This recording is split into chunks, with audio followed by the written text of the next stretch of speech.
So what is the McKinsey secret, and what does this consultancy firm actually do? Well, if you want to know more, please watch, because McKinsey is essentially hired to help clients solve an issue. What they'll do is firstly frame a problem, then use fact analysis to think of the best way to overcome this. Fact-based analysis is expensive and time-consuming, and unfortunately, if you're paying McKinsey, their fees are really time-consuming. So what they do is try to think about the core of the problem, the big picture, and actually focus on that and not get lost in the side issues. Because in essence, if you can aim to synthesize a complex situation, and virtually all organizations that involve humans are complex because there's that bit of unpredictability in, then you can allow the client to develop meaningful action points. So what you want to do is put the thoughts and ideas down on paper, and don't spend time becoming precisely wrong. Instead, aim to be mostly right. I think that's so important, so I'll repeat it, because if you keep working to get something absolutely right and precise, you'll probably get it wrong, but you can get things vaguely right in a quicker amount of time.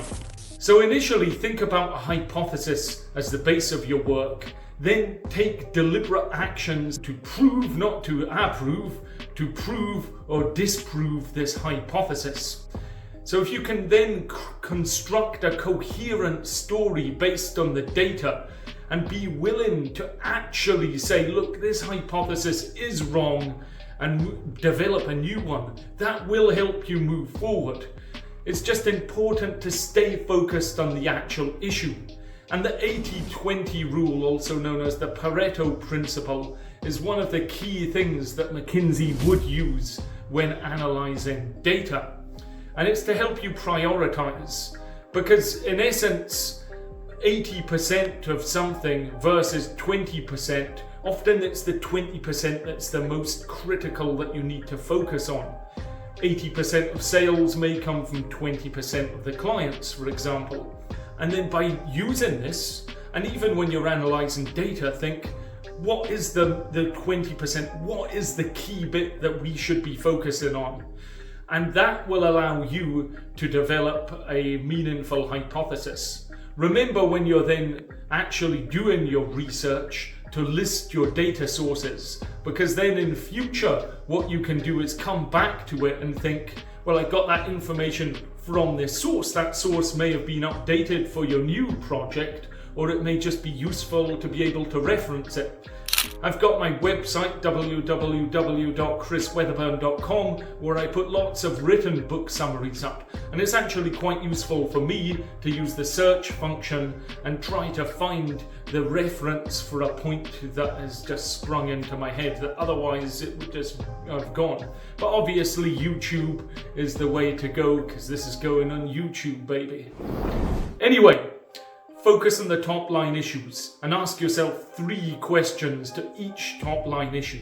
These subsection questions will actually help you further develop more questions and so on, so that you can also almost produce an analysis roadmap in which you've turned round one way, then there's 3 more roads to go, and each one you've explored with another 3 potential ways. And that way, you're able to really get to the detail of answering a question in a correct way. But the key is, when you're going down this path, if you discover on that route that there's something that makes that route unviable, you don't keep going down the avenue just because you've started. There's not a systematic review. You can simply stop and go back and explore and use your resources, such as time and energy, to look at the other potential routes. An issue tree is another way of visualizing these things, and that's where you think of all of the issues as branches, and then a sub-issue is a smaller branch coming off a larger one, and you can potentially explore each branch. But again, think of getting your chainsaw out, and as soon as you find that something isn't viable, you cut off that branch and focus on something that is potentially viable. Brainstorming. This is useful, and often you see you're an external consultancy agency coming in and you're getting people who know the project well, and you want to brainstorm effectively. So you need to have some ground rules and saying, just throw any rule out there. But importantly, be prepared to have your ideas shot down and also be open to any other ideas. So there's this phrase, kill your own baby if needed. Now, interviews are ways of gaining information and intelligence about a particular company. But first, you need to gain some rapport and explain the purpose of the interview with the person that you're interviewing, who may be fearful and think that you're going to try and get them made redundant. But rapport isn't just wasting time speaking about the weather. That's really making sure they understand the purpose of this and that you're a friendly person who's interested in what they have to say. In the interview, start to move on to the more challenging questions later on. And also, ideally, send thank you letters to participants. And that could be tactical for yourself, because if you're in McKinsey and then leave, they may have a company in future that needs your services and they'll come to you. So it's good to build your network, and of course I'm on LinkedIn like many of you are, feel free to add me.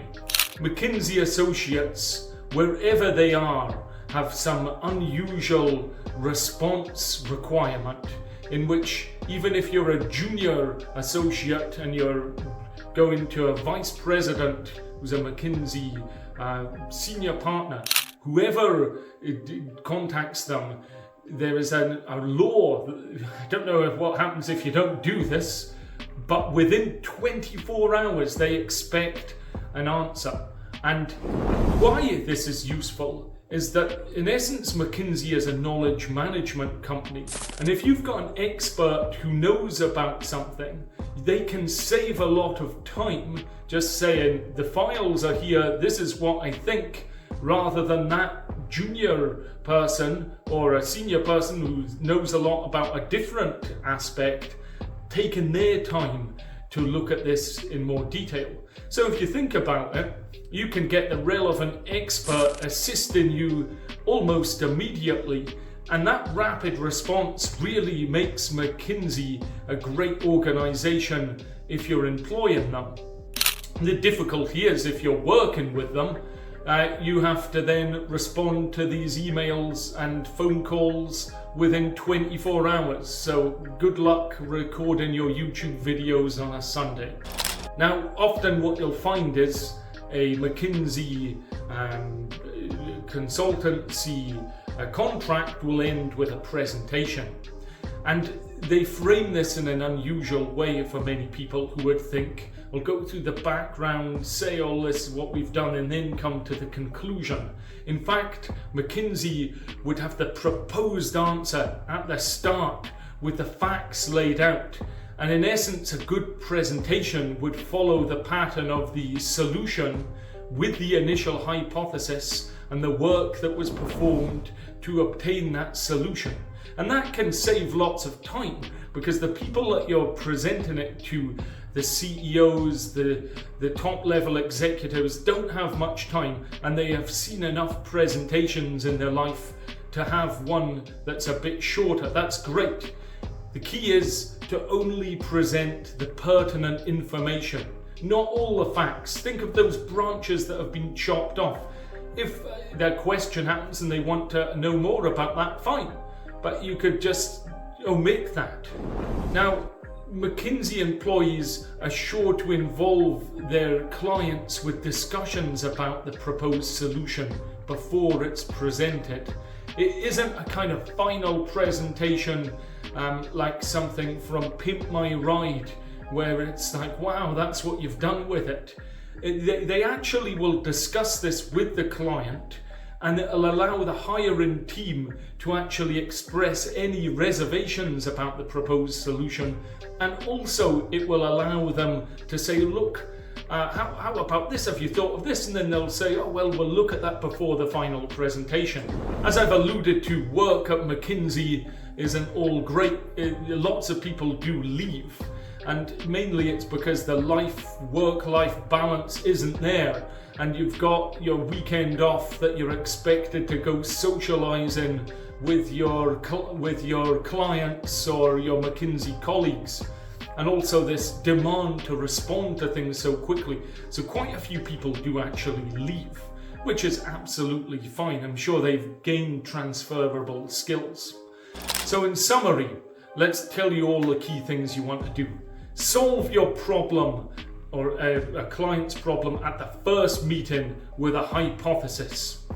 Work with intuition and data. The combination of them both allows you to work smartly. Do your research, but don't reinvent the wheel. Use the corporate knowledge that is already there to guide you accordingly, and be clear to stick to the task in hand. Ultimately, the end product will be you telling the story behind the data and how you've reached that proposed solution. A nice saying is, don't boil the ocean. Instead, subscribe and save the planet. I'll see you next time.